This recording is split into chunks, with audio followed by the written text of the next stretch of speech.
ahead than he was able to see before he reached that point. And then if he has the drive, he becomes what he wants to become because now he sees the possibility of doing it. How are we doing for today? Sir, did you happen to see what happened as you came from off the BTA vehicle?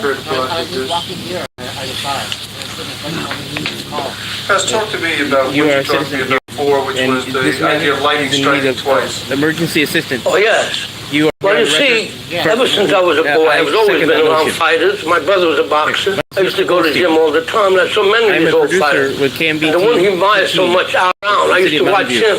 Thank you and for that was a pleasure watching him and a fellow by the name of Maxie Rosenblum, who was probably the cleverest fighter I've ever seen defensively. I mean, you just couldn't hit the man. They developed a sort of a radar, a sense of anticipation of blows, an ability to react to that and act on it. I used to stop everything I used to do when he'd get into the ring and just watch the stuff. And I never forgot those things because these things can actually stay in your mind. So all my life I've been watching these fellas, and all of my life I've been thinking in terms of developing a fighter who is perfect, and if that's possible, you know, as perfection as we know it. And to me, a person can accomplish this. This sort of thing does not happen to you every single day? I look for mistakes a person makes. If a fighter gets in the ring, many like Mr. Holmes, I think you and I sat together in a fight one day, and I said, at that particular fight, well, this fight has revealed Holmes more for what he is. And he showed, of course, he had developed a discipline which he never had before, but that particular night, he was able to come back and win the fight. But he also showed he wasn't the clever fighter everybody thought he was, at least to my satisfaction. So the point is that people make mistakes. I mean, fighters make mistakes while they're fighting, and they escape the consequences of the mistakes only because the opponent isn't skillful enough, relaxed enough, or whatever is involved to make him aware of the mistakes by hitting him, or knocking him down, or knocking him out. And since this doesn't happen, then the champions usually, after they develop a reputation, have a way of intimidating, or if not intimidating, inhibiting the effort of the opponent, where he doesn't take the chance and do the thing that needs to be done, and that he's capable of doing with other fighters, but not with him.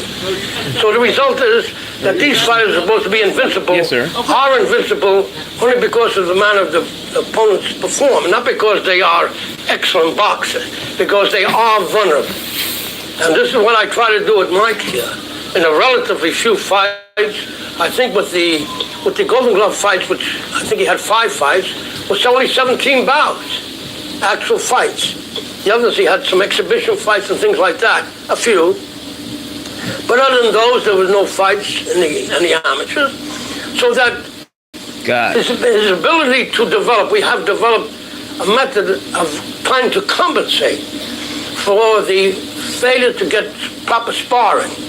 Because every time he gets someone to spar with, even though at that point the fellow may be better, even during the course of the fight, he rises to the occasion and becomes superior to the boxer. This, of course, is a very important quality, and one that people with experience recognize as latent potential. The fact he's able to do it, even may do it in a crude manner, not be able to perhaps have the smoothness. But the quality of a future champion was always there, and I recognized this.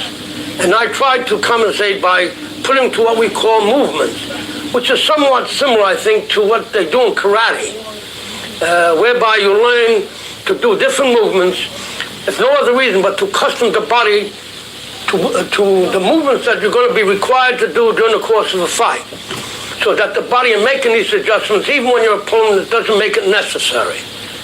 So by doing this and acquiring this and getting it down perfectly, and it's unfortunate at this moment that you can't give a demonstration of it, but you would realize how remarkably coordinated he is.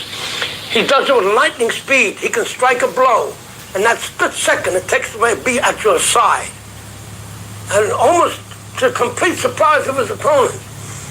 For 2 things, not because he has tremendous speed, but he also, and the coordination, but he has an almost, I would say, an intuitive sense of timing, an intuitive sense of anticipation, which usually comes after at least 10 years of professional fighting.